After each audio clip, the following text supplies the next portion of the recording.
should go there. So I'm really happy to see that they are decentralizing this system, and this can be integrated everywhere. So I think these were some points that I took yesterday, and I was really amazed with all these. Thank you.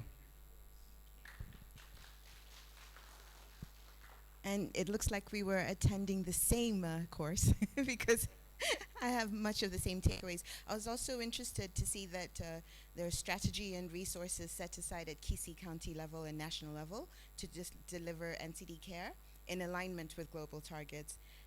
Although more support is needed for training, capacitating the community health volunteers, improving HMIS systems, and decentralization of NCD care, as Hikmatullah said, from level 5 and 6 hospitals to level 4, 3 to closer to the community.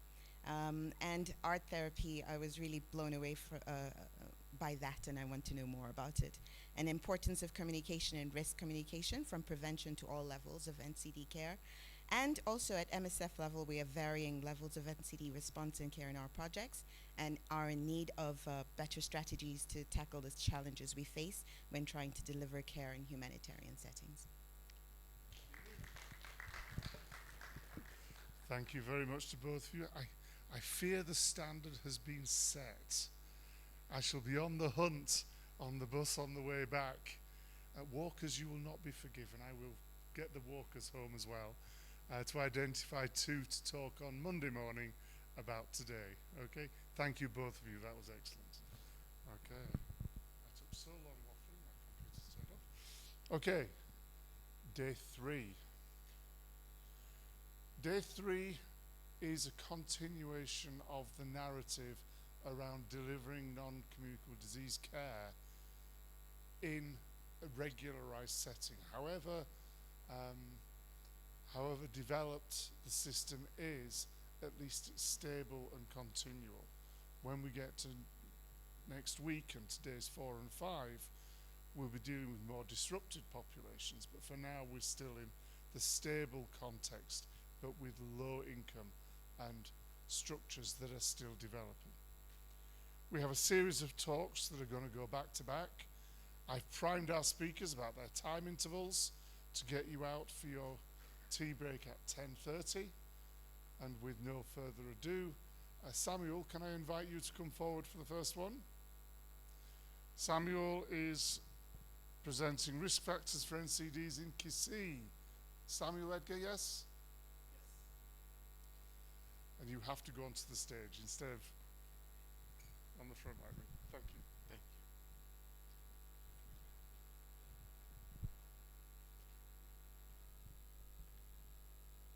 you. Good morning. The numbers are reducing.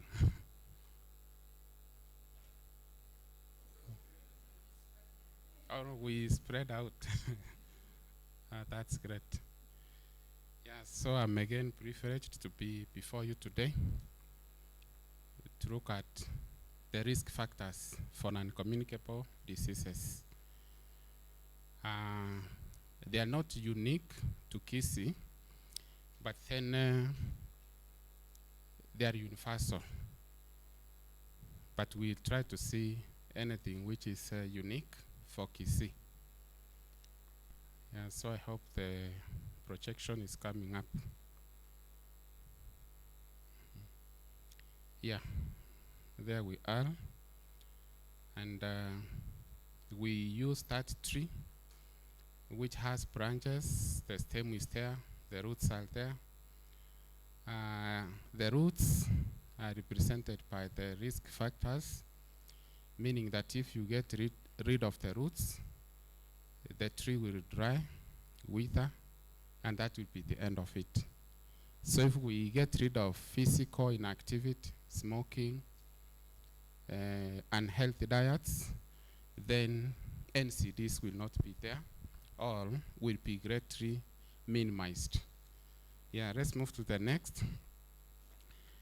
Yeah, I want to combine or to link the risk factors to the demographic transition theory and also the epidemiological theory. In the demographic transition theory, normally it is used to describe or to show how population grows among various levels of economies, from low, middle, to high economies. So in this theory, gives us the shift from high birth rates and high death rates to very low death rates and also birth rates. And then the shift from high birth rates to low birth rates is because of advancement in technology, education, and economic development. You can agree to that, because as we advance in education and technology, we also advance in terms of health. That's why we have things like bone marrow transfer and also assisted reproductive health.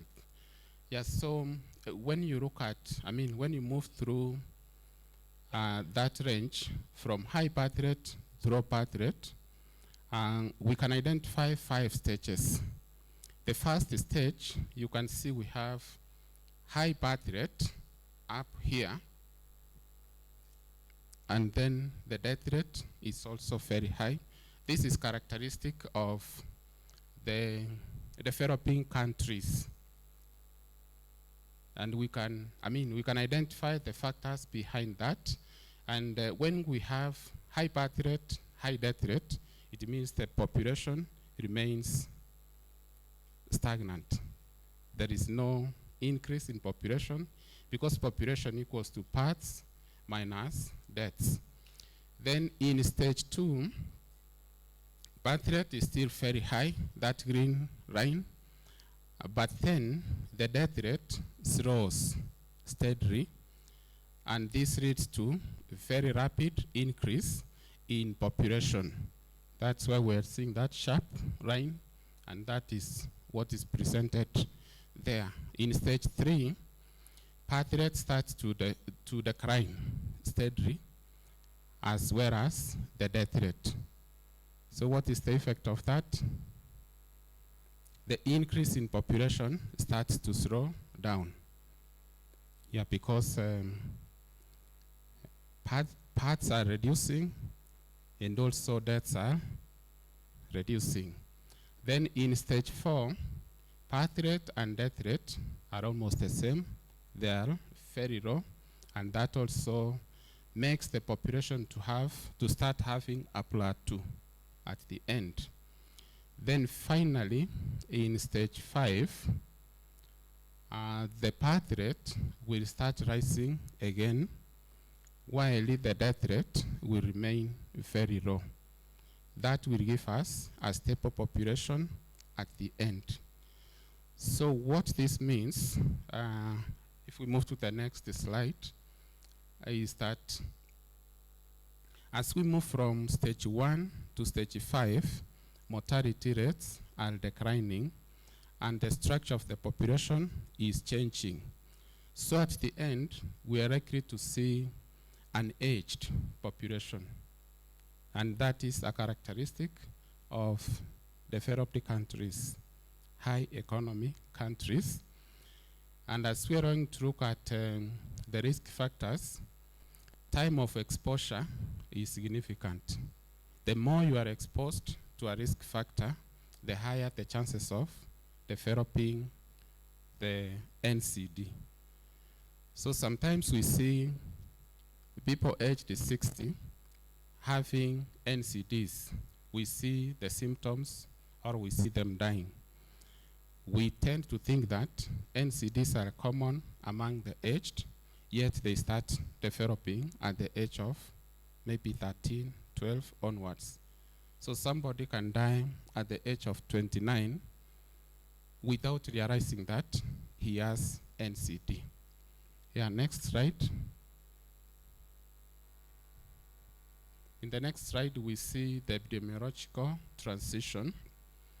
This now, when you link it to the demographic transition theory, you will see that there is, it shows you how we progress from infectious diseases to chronic diseases because of age.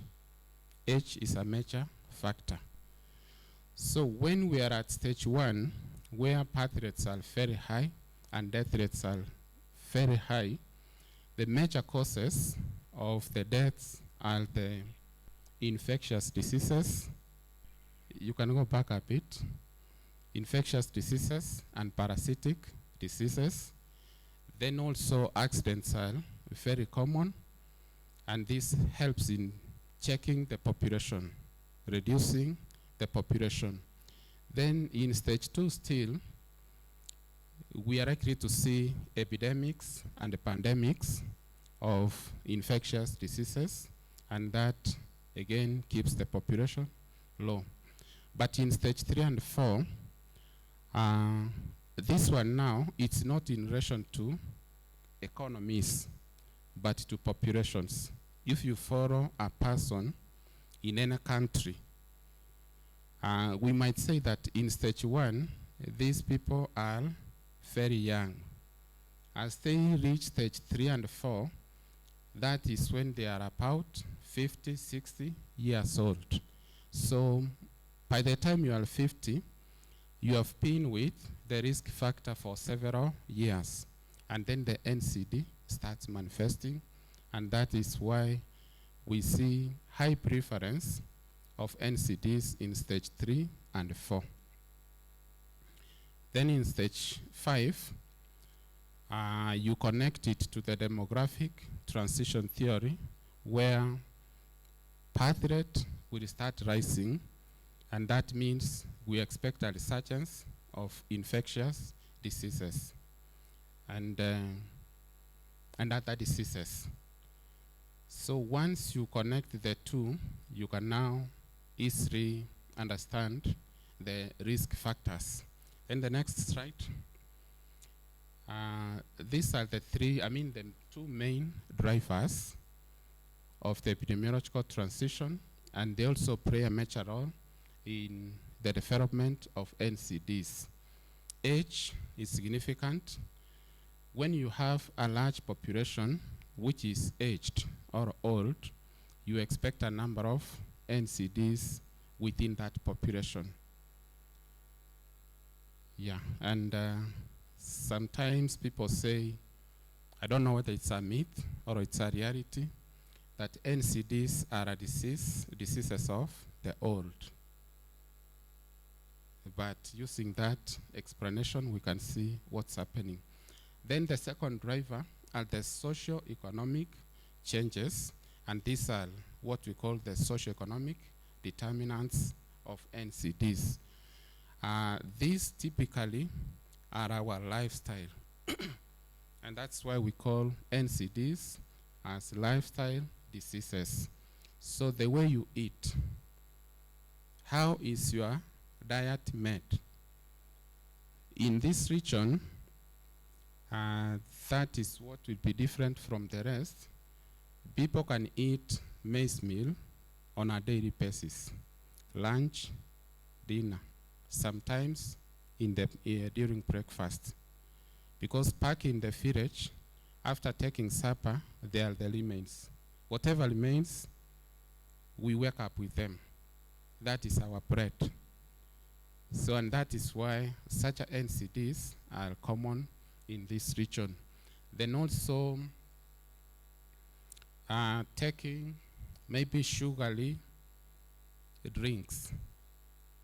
You see, after each meal, there is a soda, or there is some form of beverage that also adds to that. And yesterday we were sharing that we have one of us, our staff, is a medical doctor, but whenever he's served with any meal, the first thing he asks for is salt and sugar.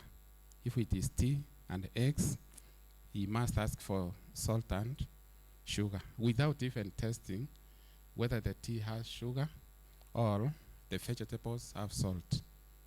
So that is also a major determinant whether you will develop that or not, among other things, including smoking. Next slide. Yeah, now what is a risk factor? This one we know it. It's an aspect of personal behavior or simply lifestyle. How you live on a daily basis, how you behave. But it goes beyond your behavior and then includes some environmental exposures which might not be under your control, but to some extent you have control. Then we also have genetics, hereditary characteristics. So the compounded effect of this is that you are going to see one or more than one NCDs developing in you. Yeah, next. Yeah, we have several risk factors. Some of them are underlying socioeconomic, cultural, political, and environmental determinants, like globalization, urbanization, and population aging. So I want us to look at maybe globalization. How does it lead to NCDs? When we talk of a global village, countries depending on each other, becoming interconnected in several ways, then we see technology transfer, movement of people, movement of goods and services. What do those have to do with NCDs? The goods that are moving into our country, one of them is processed foods, some lifestyles, some technologies. When we were growing up, you could only see maybe one family in a village having a television. But nowadays, every homestead has a television, there is internet, smartphones are there, and then you find people spending a lot of time on the screen. That at the end you see people putting on weight, becoming physically inactive, and then NCDs will come on board. Urbanization, mainly we look at it from the growth of towns. Like in this region, if you walk around, you will barely see a social hall or a playground. People are grabbing those public resources, and as a result, there are no playgrounds, there are no outdoor activities because playgrounds are not there, and that leads to people becoming physically inactive. Aging population, we have seen that. Then we have unhealthy diets, taking plenty of carbohydrates at the expense of vitamins and other foods. We don't consider whether it's balanced or not. Then use of tobacco, alcohol misuse, and other drugs. Then heredity, mutations occur, and then they lead to some NCDs which can be transmitted to the offsprings. Then we also have biochemical or physiological characteristics or factors. For example, raised blood pressure, raised blood glucose or blood sugar, and abnormal blood lipids. So once this happens, when there is a disorder in metabolism, such a things happen, and they also lead to NCDs. So the overall effect of column 1, 2, and 3 gives us several NCDs in us. And those three, we can divide them. I mean, we can put the risk factors into 3 categories. Next slide. Yeah, we can talk of non-modifiable risk factors. Those are the risk factors that cannot be reduced or controlled by any intervention. For example, age, there is nothing we can do about it. As you grow, you expect maybe some condition to develop. Sex or gender, the same. Race, the same. Ethnicity, family history, or genetics. Yeah, so these are key drivers. And for example, in this region, we have ethnicity plays a big role. There is a cancer which is on the rise, cancer of the esophagus. From our neighboring county up here, Bomet, stretching to the western region.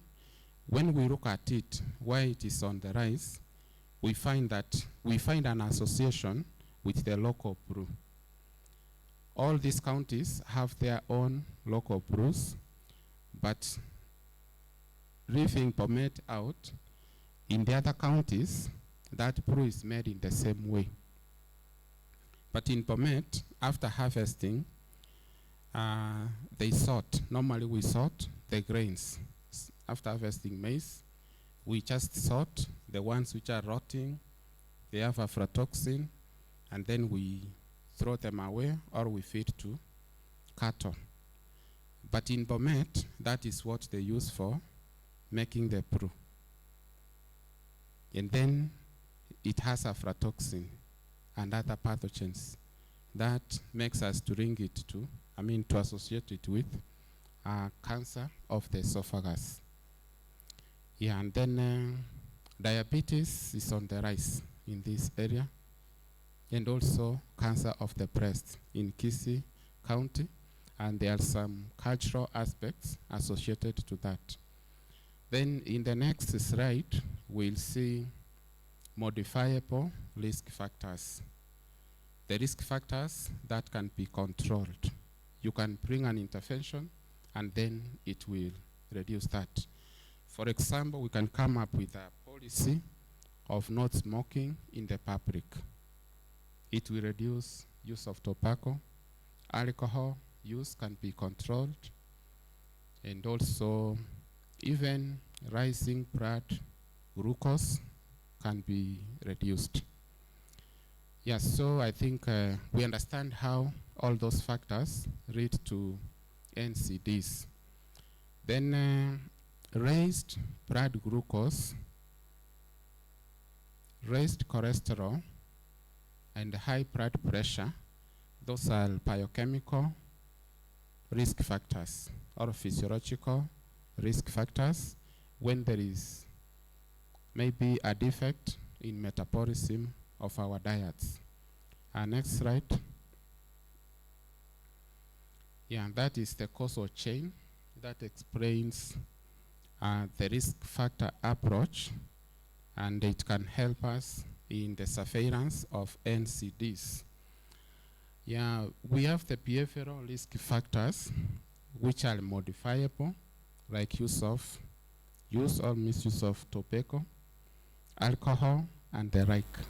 And then there is no single risk factor, no NCD which can be caused by a single risk factor. The cause is a web. For example, if you look at smoking, once you smoke, you are at risk of getting cancer, cardiovascular diseases, and respiratory diseases, COPD. But then traditionally we link smoking with cancer of the lungs. But metabolically, when you look at it, it leads to that. Unhealthy diets will also lead to cancer, cardiovascular diseases, and diabetes. Use of alcohol will lead to a number of NCDs, cancer being one of them, cardiovascular diseases, respiratory, mental illness, among others. Then when we were looking at the triad, we looked at the agent and we said it can be biological, chemical, or physical. So the chemical ones, those agents, we can call them carcinogens. Once you are exposed to them or you are in contact, you will definitely develop that condition. Then overexposure to the sun, and we can link this to some of our behaviors. In this region, naturally, we are dark. We have melanin, but some people tend to be light-skinned. There is something they do to change that skin, and I guess you have seen 2 or 3 around, but not in this room. That puts you at risk of skin cancer and also other conditions. Next slide. Yes, so I want us to look at this critically. Is number 1 a reality or a myth? Who can answer that? It's a myth. Any different opinion? Me, I tend to differ with that. To me, it is a reality. We see NCDs among the poor. More NCDs among the poor because the rich have access to hospitals, medicines, and the like. Yeah, for example, I had a sister who died of cancer of the breast. When it was detected, it was at stage 1. By then we were using, our insurance cover was NHIF, National Hospital Insurance Fund.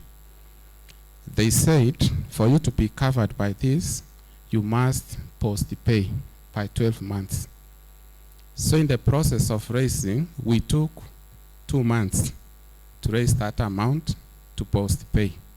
When she went back, it was at stage 3. And that's how we lost her. So poverty limits you from accessing even screening.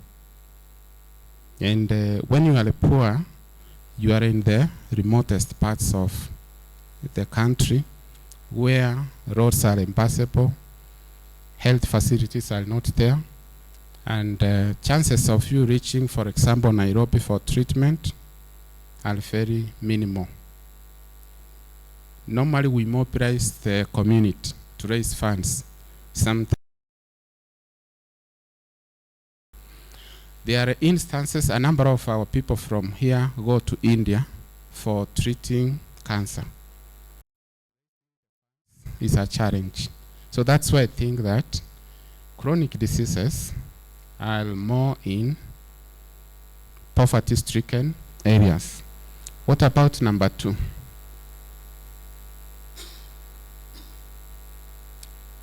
It's a myth. Yeah. It's more among the poor, but you can say it affects all people equally. The rich have the advantage of accessing or affording medicine. Number 3, myth.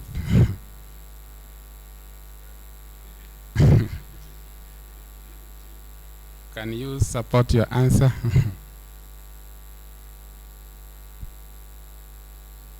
Why?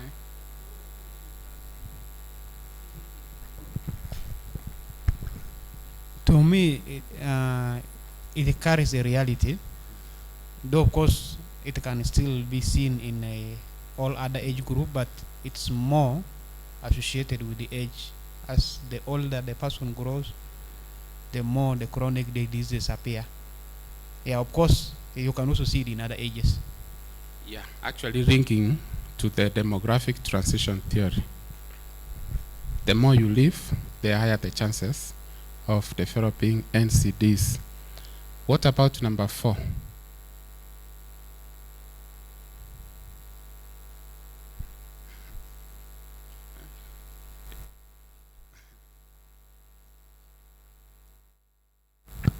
Are they more among men? Are they among women or men?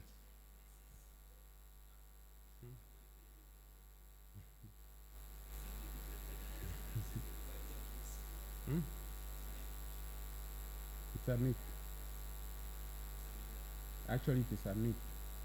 It affects both equally. Maybe, yeah, it affects both equally. Number 5, 6. Oh, number 5. Can they be prevented?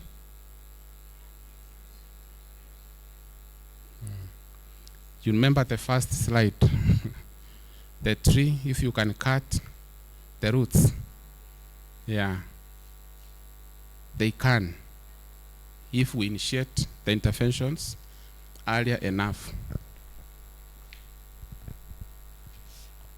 Yeah, but I do think, like, especially for cancer, I want to like nuance that a bit. I think only half of cancer is preventable, and a lot of it's like is genetic or like that is not modifiable with risk factors or lifestyle.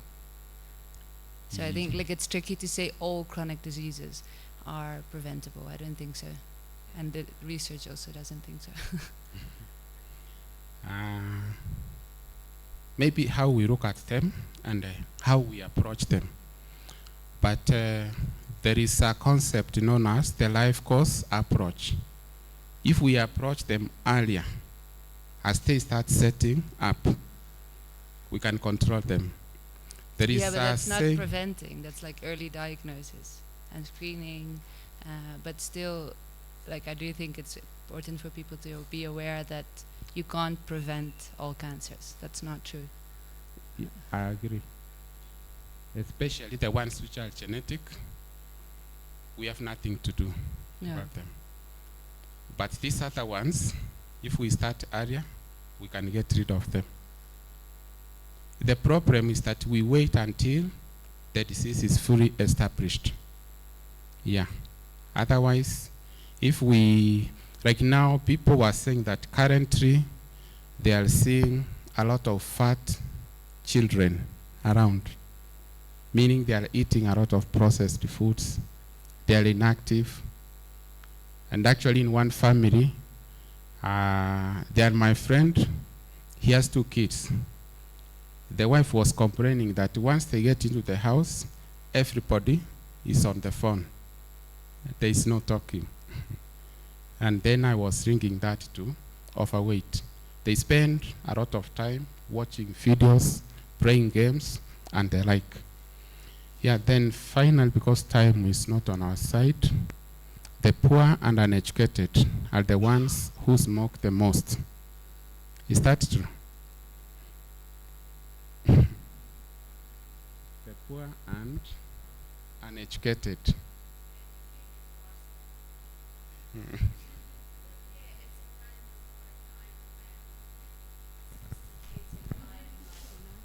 I feel those thinkers who are the smoking more, the people who are smoking more, and educated people, even though they know the hazards of smoking.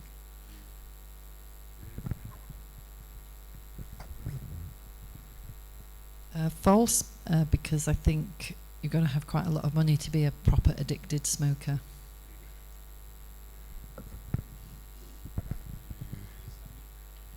It's I don't know, but what I've observed, normally I observe our students as they report.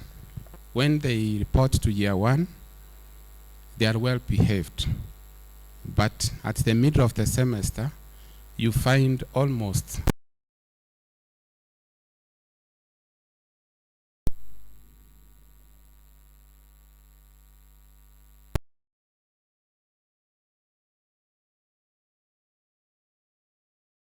whether that's a myth or not. And yeah.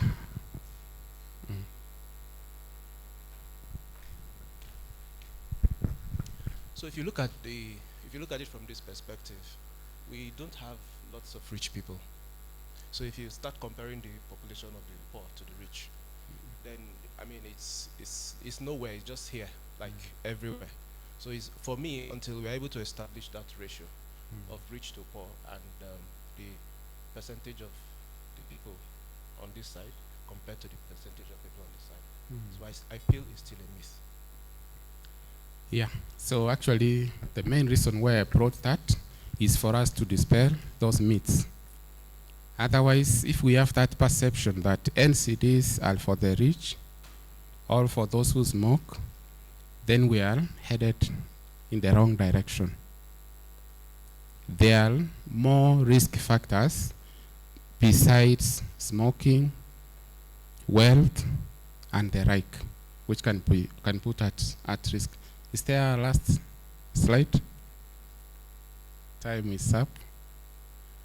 Yeah, so let me end there. I think we have seen the risk factors, and then things like poverty, they are the determinants, major determinants of NCDs in our communities. Yeah, thank you for your participation.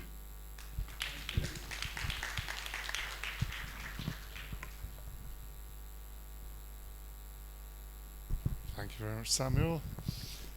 Next up, Peter.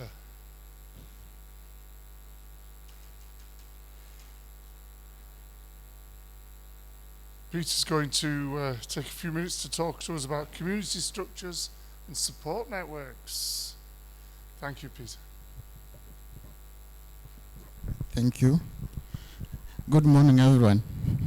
Did you sleep well? Did you pass in town?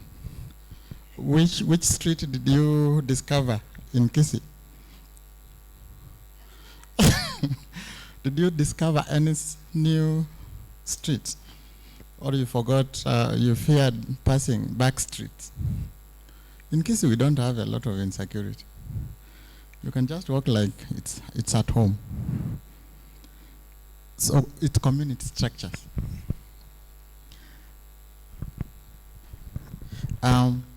Today, we just want to know what's a community structure.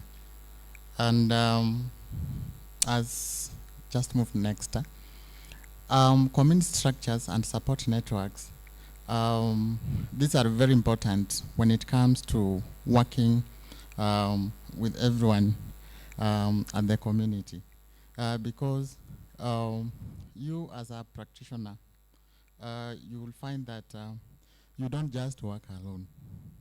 You have to engage with the various structures that are at the grassroots for you to be able to implement your project well. And I would like to know from you, the structure that we have include community health units that are established by maybe the Ministry of Health.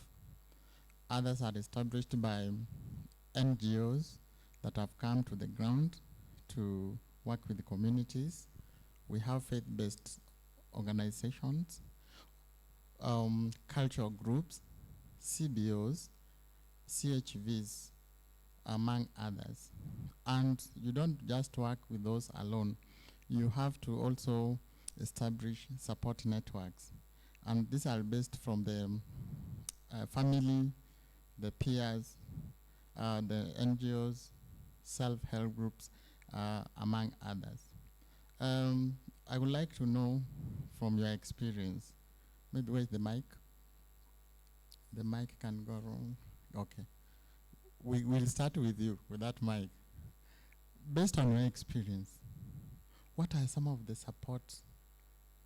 the community structures that have worked best for you when you are implementing a given project in the community? You can mention about the project and give us an example of a community structure that worked best for you, and it's helping in terms of sustainability of the projects that you are implementing.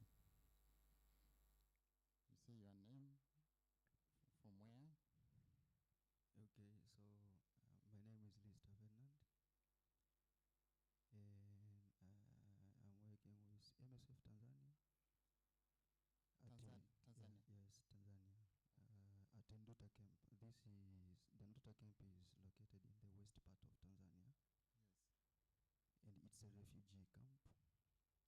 saving the Burundian refugees from 2015. They fled due to political instabilities. So one of the community structures to engage with the community that I observe in the field is involving the health promotion, the community health care workers as the links with the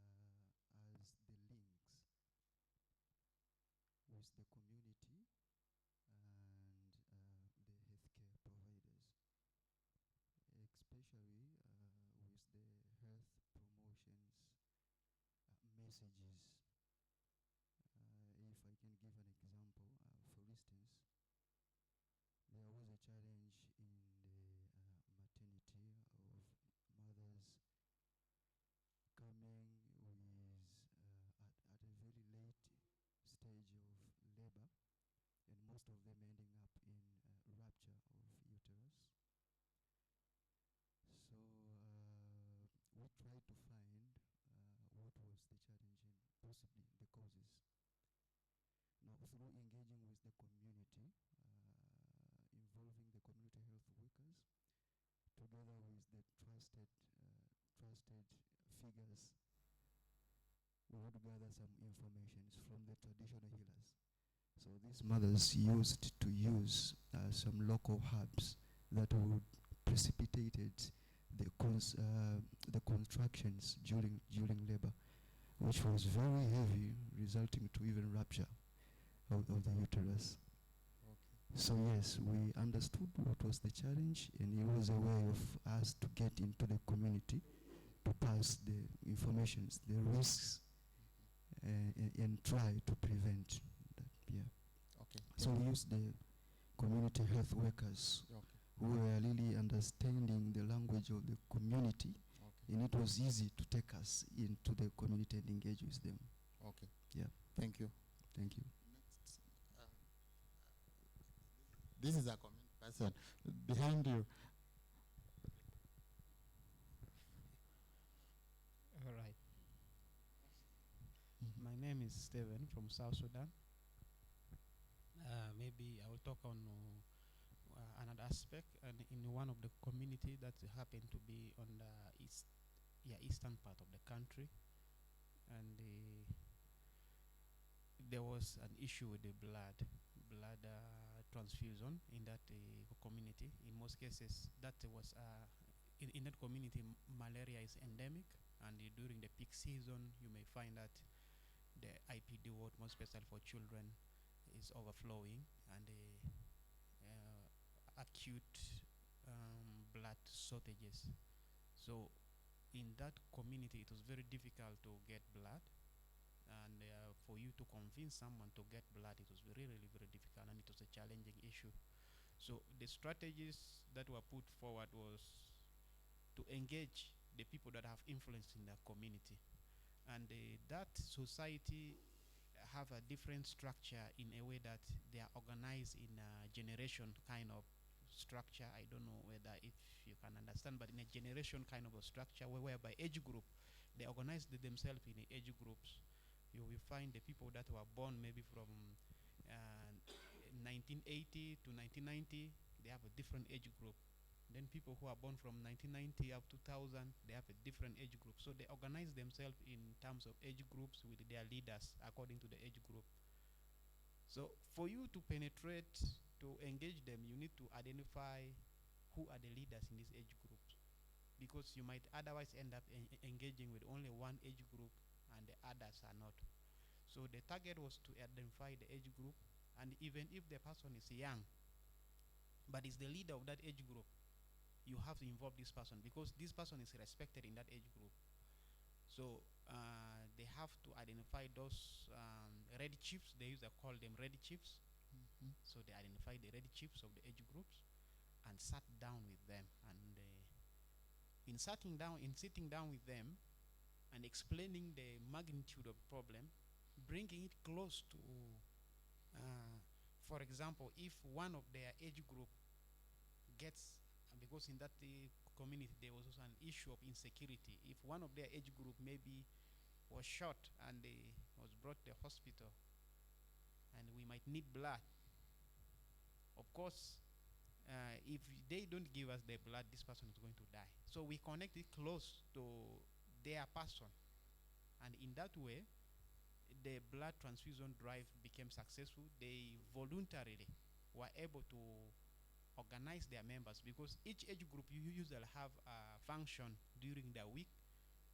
So they usually go back to their function and they discuss this, and at the end of the day, the blood transfusion exercises became successful, and there was an increase in the blood units in the hospital, which I think was a very good thing.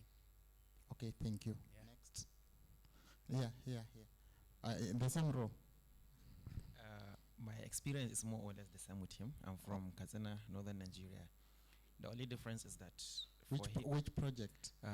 Nutrition project, Okay. OCP. Okay. The only difference is that we don't target leaders of each generation. All you need to do is to target the religious leaders, the imams, because it doesn't matter which generation you belong. Everybody listens to the imams. So if you need to establish any support structure, whatever it may be, the imams is usually the ones that now some NGOs usually do their due diligence and confront them, but some don't. But from my experience, those that usually engage the religious leaders, they do much well. Their usually structures tends to be very successful. Okay. So I think that's Maybe back to him. I just want to ask him a question.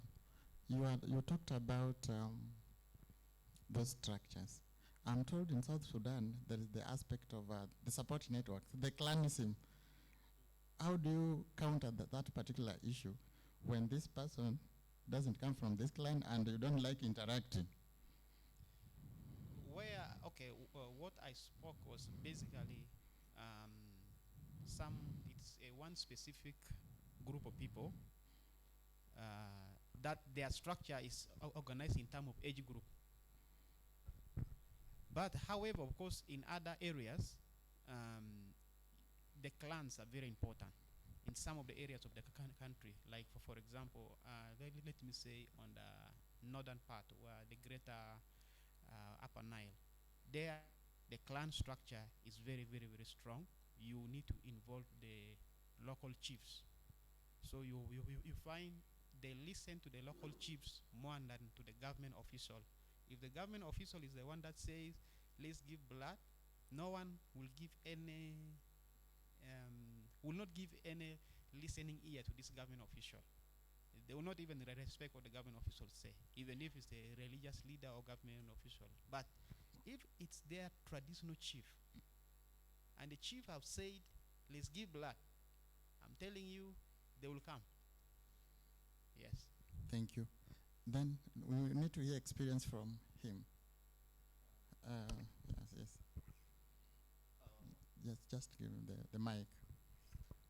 Actually, yes, I work in Iraq, but I found the community or structure is they have like strong family and community structure, and they provide like support to NCDs patients, and because they have like strong family ties. This is what I noticed, and in Iraq in general. Okay, thank you. We just continue. Edgar. So what has come out clearly is that the aspect of community engagement is very important for you to have established support networks and community structures, because the two must work together to enable early detection and referrals of NCDs. And as you work with these particular structures, what comes out clearly is that you reduce stigma and isolation. The aspect of inclusivity comes in, because once everyone is involved, you find that such kind of isolation is done away with. Then supports treatment adherence and culturally sensitive care, because if the CHVs are well involved, the faith-based groups are involved, or the cultural groups are involved, you find that even the message that you give is culturally sensitive. And at the end of the day, you find that people are able to participate in any kind of healthcare interventions that are in place. Next. When you talk about community health units, you find that they cannot work without the community health volunteers. Nowadays we call them community health promoters. And you find that because there are very few and the people they serve are many, you find that a CHV is supporting like 5,000 people. And you find that there is inadequacy in terms of those who are going to manage the people at the community level. But a good thing is that they do what we call door-to-door NCD screening, and also they can help in terms of digital tracking. Faith-based institutions, we involve them because they normally run free clinics. Like now the Seventh-day Adventist Church, the Catholic Health Missions, you find that they organize such kind of events. And also they integrate health into spiritual teaching as they help in terms of healthcare. They also bring in the aspect of spiritual teaching. Patient support groups, you find that like what we've been doing the other day, yesterday, diabetic clubs, once they have been established, they offer nutrition classes. They also help in terms of testing. And you find that those who have survived, they lead awareness campaigns. Next. Role these networks play. CHVs, for example, they do screening, education, follow-ups. And it's good to define roles so that you don't have conflicts at the community. And then faith-based, they can do counseling, and also they do a lot of community outreach out there. Women groups, you find that they even promote health eating. Like now, they establish kitchen gardens. Then the NGOs, they supply equipment, train CHVs. Like here in Kisii, I normally see we have LVCT, Liverpool projects. They are just here in town. We have PATH, we have AMREF. They are here in town and they help in terms of training community health promoters. And as they do that, they also provide data systems. Local administration, you cannot work without the chiefs who enforce the laws of that are available. And like such chiefs can also monitor the interventions, how those interventions are being implemented at the community level. Next. The challenges that we have in terms of supporting these networks, you find we have very limited funding and inconsistency. Like now when you talk of CHVs, they used to be paid like 2,000 Kenyan shillings. That's very little. And you see the kind of work they do. And inadequate training on NCD specific protocols. They're just taken for 1 or 2 days training, and that is done. At the end of the day, you find that they don't have enough skills that can help them to implement what is expected. Data fragmentation, whereby you find that there is poor NGO and Ministry of Health integration.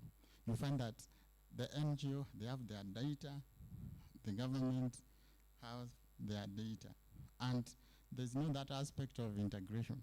And actually what I've come to realize, as I told you earlier, before I became a lecturer in the university, I used to work in the NGO world. So I know, you find that we have a lot of data than the government itself. And this data, sometimes you don't share. Even when you share, you find that they are not able to integrate it. They don't even have enough staff in their department who can help in integrating the data with what they have. So at the end of the day, the data is just wasted and is not utilized. It's not documented. It cannot generate a report for evidence action. Cultural resistance. As we said, as you talk about NCDs, most people still have those perceptions Dr. Mecha was talking about yesterday. Why are you talking about cancer? And this is inherited punishment. I was cursed.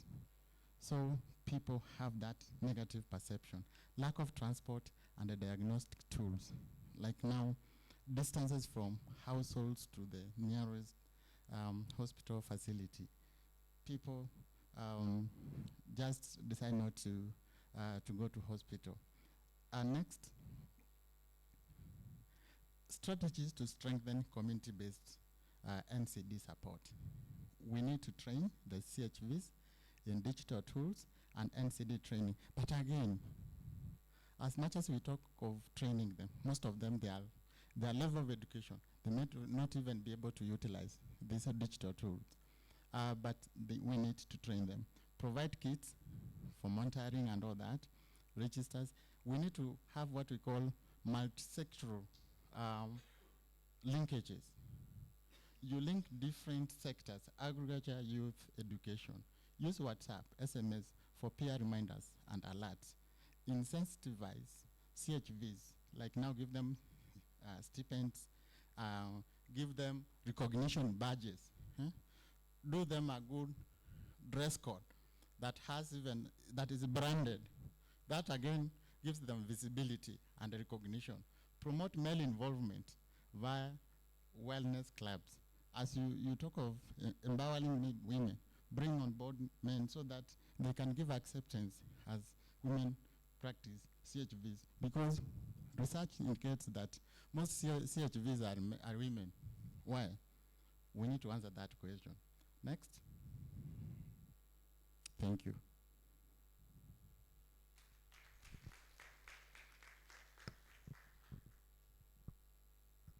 Thank you, Peter. The material that Peter just presented, you will find in the first run through in the online material. It's there, but when you read it, it doesn't quite have the impact of hearing how it's delivered for real in a region. That was a masterclass in how to engage with the community and how to get the message out there. So thank you, Peter, that was really strong.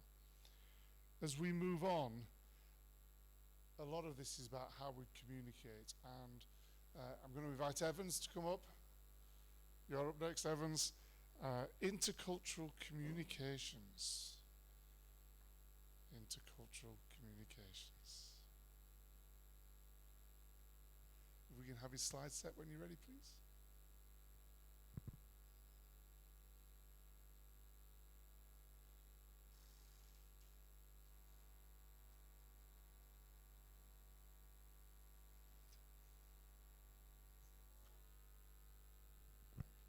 So good morning. Yesterday we focused on risks and hazards. Maybe I need to apologize that I didn't get to go to misinformation and things like that. But maybe next time when we meet, I'll be more competent in handling time. So today I'll be more sensitive to time because yesterday I lost a lot because of the time. So intercultural communication. Next slide. So in Kenya, we have a very diverse cultural landscape. We talk about 40 communities, which can be subcategorized into 3 bands. Linguistically, we talk about the Nilotics. They have a very distinct way of use of language in their own because of the structure in it, it's different. And Bantu, which is usually the most dominant group, and then the Cushitics who are up north, the Somali and the Rikes. But then that picture is not very comprehensive. Now, if you cascade down to within Kisii County, you realize that in a town like this, even if you're going to the villages, if we start looking at who are these people, it gets very interesting as you go down into it. And you'll be surprised that if you go to Kisii town, you're going to get a few migrants, and they are not a small number, they get to hundreds, and that is not, for us, hundreds significant. So you have fellows from Burundi, and they are doing business in town. Uganda, they are doing salons and things like that, and photography in town. Congo, they are doing hawking right into the village. At some time, they have to be kind of rounded up and sent back because of the situation in Congo. The Nubian community has been part of the Kisii community, actually, somewhere in Nyancha, in that region. They came here 100 years ago with the colonial masters, and they were cooks and what. And they introduced local brew, which we call changa, which is, they kind of seem to have known something to do with distillation, which is considered an illicit brew, and maybe a concern to some of the people who are talking about in CDs. So, and then we have, one time someone told me, if you're in Kisii, then it means you're a Bagusi. And I told them that's an identity rebel, which when you look at it closer, if you went in, if you go into the issue like, who is a Kisii? Now, among the Kisii group, we have clans. They are the typical 8 clans, but they are also the untypical other clans, which are of communities who are assimilated. Incidentally, there is a big group of assimilated Luos who pass for Kisii. They are called Avasamaro. So, there's one of my friends who's a radiologist, and when I told him that you are actually, your ancestor was not a Bagusi, he was a person who was selling barangori around Kisii, and then he ended up, so then these people kind of, because over time, this is what happened. They were not circumcising their wives. But when these wives would go to Abagusi midwives, these midwives would circumcise them because it's taboo for a woman not to be circumcised here. And I know some of you will be very sensitive, oh, that's genital mutilation. And I don't want to go to that end. So if you're talking about intercultural sensitivity, even us who are within here, it has taken me a long time to start understanding why are that group of people. Because like when you go up this way, we have a group of people who are Maragori who settled in. And they have a very different value system from what a normal Kisii would have. Okay? And so I've sat with a few of them, and they give me, but someone told me, but those are Luyas who settled in Kisii and have been assimilated. They speak Ekegusi, but if you go a little bit, they have even started forgetting. In somewhere in Menyinkwa, you get the Ugandans who came in, they settled, they took up a big portion of that land. They are around, can I say, around 10,000 to 20,000 of them. And they have assimilated totally. They don't know they came from Uganda. So this thing we call tribe or ethnic, at some point, even us here, we see some oddities, and then we ask ourselves, why are these people like that? So it means that you have to start going beyond the service. Don't just come and say, like I'll just see her and say, oh, she's Afghanistan.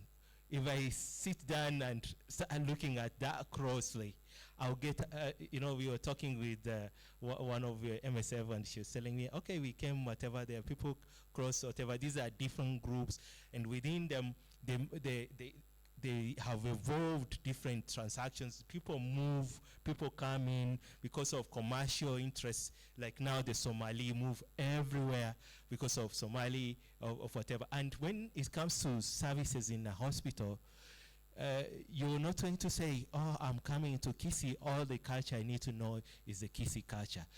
Big problem. Next slide. So these people have cultural practices. In some of these cultural practices, either discourage individuals from seeking timely medical care instead and opt for tradition or whatever and spiritual healing. That has been coming up quite a lot. And so there is the need then for community-based health education programs tailored, again, because I go back to the issue, to local languages, but these local languages don't do the superficial thing of, in Kisii, the local language is Kisii. If you are thinking about every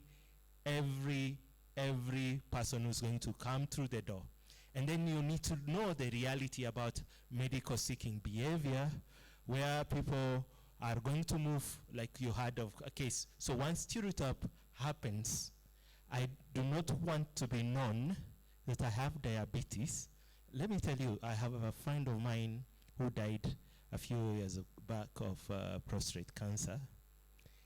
I did not know he had prostate cancer until the day he died.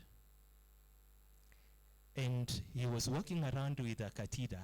I did not ever know that he was walking around with a catheter. I would go to he had a roundry in town. I would go there, we would talk and what. He used to be my principal head teacher, and he also used to be the principal of this institution when it was a college. And so we would have this, I even would go with my father to their home. Not a single day did he mention, I have prostate cancer. Not a single day did I know that the fellow was suffering in whichever way. He was, even to actually the last time I saw him was just a week before he died. I didn't know anything about that. And then later, I get a son, and he told me, you know, for a long while, I've been nursing my father, changing his catheters, so he has to, you know, but he kept a normal lifestyle. I remember one of the jokes we had talking about alcohol, saying he likes taking wine, and he was telling me, he's a Seventh-day Adventist, so he would come up and tell me, you know, I think the Catholics have a secret. Why do they take wine when they celebrate Mass? And here is my Seventh-day Adventist teaching, which tells me, don't touch wine. And he took wine to the last whatever and said, I'm not going to listen to those fellows on taking wine. So these issues of diet. So then the next slide, please. There are issues to worry over, like what taboos you get in the target communities to understand them. Then there's a big issue of which language will be used. Now, I talked about this because of if it's in the media, there's a preference to using youth language. Now, of course, culture, we don't have a unanimous culture. The young reject what the old do. They call the old school. So there is that intergenerational gap. Your culture is not my culture. And even they have adopted their own language. Sorry if I tell you, it's my age mates who developed this thing called Sheng in Kenya. So when I was getting my PhD, my supervisor and others were mistreating me in some way, telling me, Mecha is we have got to the point of giving PhDs to Sheng speakers. So these Sheng speakers, I was assumed I come from the Sheng generation, so I must be very stupid about as far these elders of us. Now, what is the inner culture among the youth? When you get to the youth, we also were divided with the Shengers and the non-Shengers. The non-Shengers will be typically people who are competent in English like I, a little bit. Of course, I can switch a little bit to Darren's kind of, but I don't need to do that. I have to speak a neutral kind of dialect. And then, and Kiswahili. But the lot who used to speak in our schools, Sheng, were associated with the boys who would sneak out, the stupid one, the ones who didn't care whatever about, the ones who were the naughty and problematic ones. So Sheng, for the youth, is the language of the problematic kid. It's not for the well-behaved, mannered, whatever. So when these people were associating me with Sheng, I was not in the category which they were associating me with. So then, so that issue, okay, Sheng is basically an Agu, which is a mixture of Swahili and English, which the young use. Now it has changed. Why we call it an Agu is because it's supposed to exclude adults from what we do. And then you find a media policy where someone, like now when we were dealing with the problem of HIV, they would have this advice where they'll tell you, Mimi nime chill. Is that it? You remember then chill. Chill, who are they talking to? The problematic kid. They were not talking to every kid. So, and the problem is that we never analyze what we do. We have a tendency of just doing because we have we kind of implement solutions just for the heck of it. I should be laboring that kind of doing it. So I'm not very popular support of what the media does, because even here we don't train them. We don't do much of language. They do their journalists, and they adopt a little bit of theater, which is not taught by my friend Eunice and the others who are serious on theater. Next slide, please. Okay, so there is the issue of transculturation. You need to be aware that culture is not a static thing. It's something which is dynamic, and the old and the new, it depends on how the individual kind of integrates the two. So we have a broad and tedious transculturation processes going on, and so if you need to don't simplify your notion of culture. Next slide. So then, let me point out, Dr. Gutwa teaches medical anthropology. At least he mentions the issue of communication. But the tendency elsewhere is that these aspects of sociology and anthropology do not inform our intercultural or whatever. And it's a clear gap. We do not, our medics here will tell you they don't care about which cultures they are going to work among, even our local ones. Even those ones we are training in Kisii, and you're saying they want to work in Kisii, have never bothered about the intersection between language and culture and how culture mutates.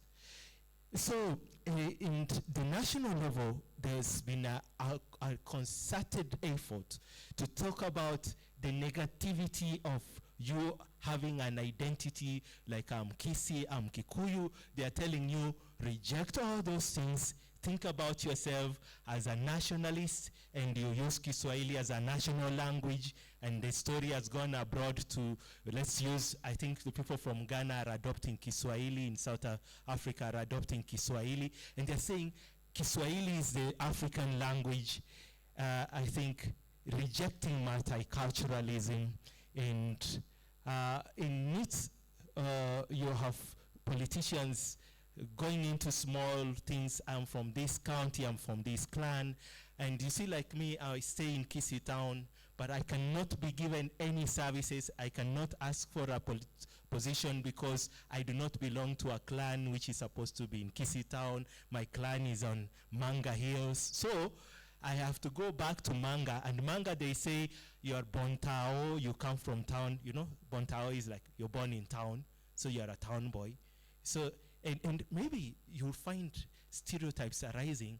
There are people, when I started working myself, my experience as a teacher in one of the local schools that's around 20 years ago, I went into that school, and when I spoke English, they said, this English is not going to pass. Then they called me something. They called me ozone layer. Now there was the whole issue of, like, you have classes. So the people who come from town, and of course, yeah, people like me. Even here, I was once being told, Dr. Mecha, you want to become a professor, and you never had jiggers on your feet. You wore shoes since you were born. This is a slot which is meant for people who have really had it rough in life. So you Bontao, you know. So there is the idea of that even in leadership, I as a Bontao, I would not make a good leader. Someone who would make a good leader must come from the village who has experienced the difficulties. So I think when I say this, you understand what I'm talking about. Those ones of us who are Kenyan, but if you're coming from Nairobi and speaking in the English of London, you will obviously be excluded from particular ways. So even when you become a doctor and you are perceived as this young boy who lived on Cerelac and Blue Band and soft life, wore shoes, has never had. So there are people who ask you, but you have no scars on your body. What kind of life have you read? So you've not experienced life the way we have experienced it. So you'll be excluded. So there is a lot which you can say about this. Let's go to the next slide. Okay. So we had a case of the Cuba doctors. Now in Cuba, they seem to be working on what they call cultural competence, which is something of interest. And when I think about it, when they came here, they had a problem of language. They couldn't access their medical, because of Cuba, they are speaking Spanish and I think is it Portuguese? And then they come here and they do not have a smattering of Kiswahili. And my best idea of thinking about this is that language is somehow the best entry in most cases. And however, it did not work for the Lutheran Church in Kenya, in Kisii, which is still poorly attended. The Lutheran Church was the first to arrive in Kisii in before 1905. But if you ask how many people are in the room in Kisii, if you get like 200 people and ask, is there anyone who's a Lutheran? They'll tell you we did not get it. Was it because they rejected German language? Because we were, first of all, a German protectorate before the British took over. And then the Catholic Church, the first converts were in 1968. It stayed a long way because there was the whole issue of these people are not us. And so they were not trusted and accepted. So the issue of cultural competence is kind of has to do with the triad of friendly, trustworthy, and assertive. So however much you can't be assertive in your own language. There are things, some people even say, there are things when you speak about them, we don't feel anything. Like if I want to, there's the local story that if you want to speak about something which is taboo, use English. Because it's not taboo in English for them. It's only taboo when you speak it in their own language. So this issue of intercultural competence arises. Okay, so I was supposed to go to the models of intercultural competence. I will leave it to you. But basically, there are quite a number of models. And these models kind of focus on a number of things. I can just mention them quickly. There's the causal process-oriented model, which is concerned with anxiety and uncertainty management. So how do you deal with the case of where you don't have knowledge? Because you don't have perfect knowledge. Or if you're dealing with developmental and adaptational models, these ones are more interested in intercultural sensitivity. Are you sensitive about the culture of the other? And this is where the talk of intercultural competence, which the Cubans love, comes in. It's a limited way of modeling intercultural sensitivity. Then there is the model of acculturation, which is a part of that. This one deals with adaptation. How do you adapt to new cultural environments? Do you simply go there and you stay aloof? Do you really, like me, I've never learned how to swim because every time I go next to a swimming pool, I just look at the swimming pool and I never get in. So there's not, if I get into a ship, I'm surely going to kind of drown, so I don't travel by ship. Compositional and structural models are interested in the qualities and skills. And this is where you also have the linguistics and sociolinguistic approaches. The language matters for these people, but it's a model.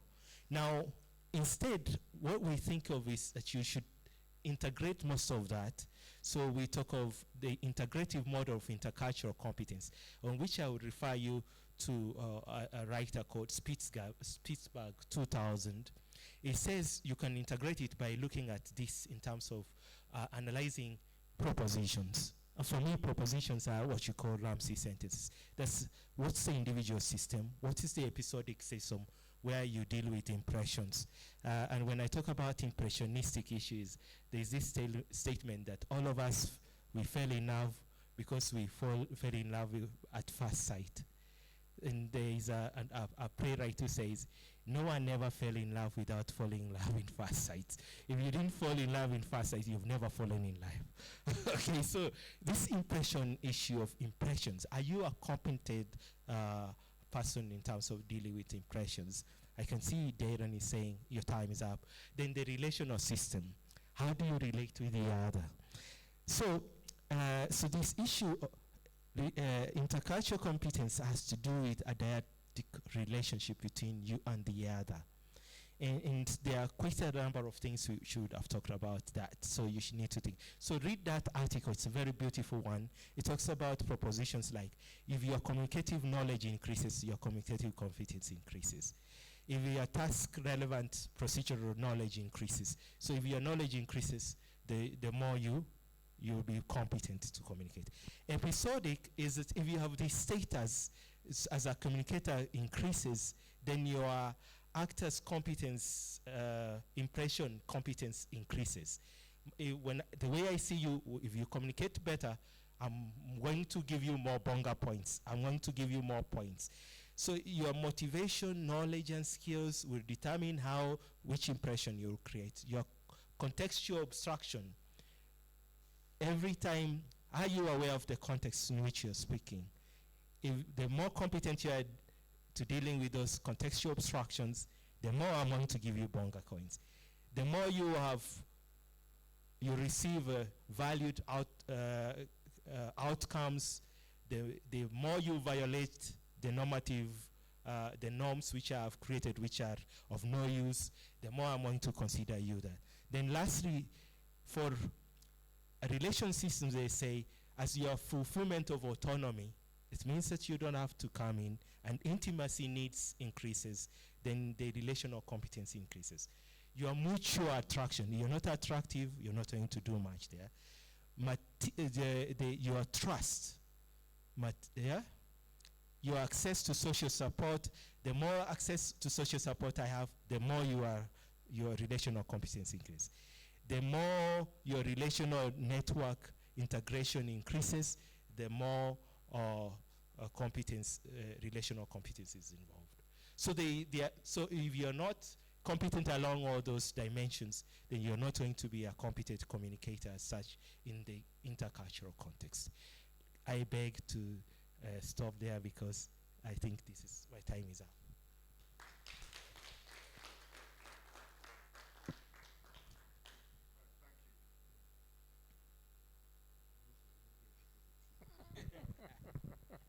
Oh, yes. That's Evans. Okay. I'm going to hold a poll. Evans, you quoted a paper. If you would send me the citation for that, I will put it in the library for them so they can see it. Okay, if you arrange to send me that citation. I'm going to hold a poll. I let the timing slide a little bit because there was some good material. Peter is going to be up next, and he's going to talk about stakeholder engagement. You have a choice. You can have coffee now and then Peter, or Peter then coffee. Show of hands. Coffee then Peter. Peter then coffee. I'm afraid the Peter then coffee lose. Sorry, I'll rephrase it. Coffee then Peter wins. Let's be constructive and positive. Okay, Adele just grabbed my ear and said, we will do our best to maintain the security in this room. for you leaving your possessions behind. But the small and easy things known as phones, please take your phones with you to reduce any risk of inadvertent lifting. If I could invite you to go for coffee, I left my watch on the desk, I was watching the time. I think it's bang on past. Okay, let's have coffee for half an hour. Dan, what time is it, 25? So can we be back in here for 5 to 11? 5 to 11, please, folks.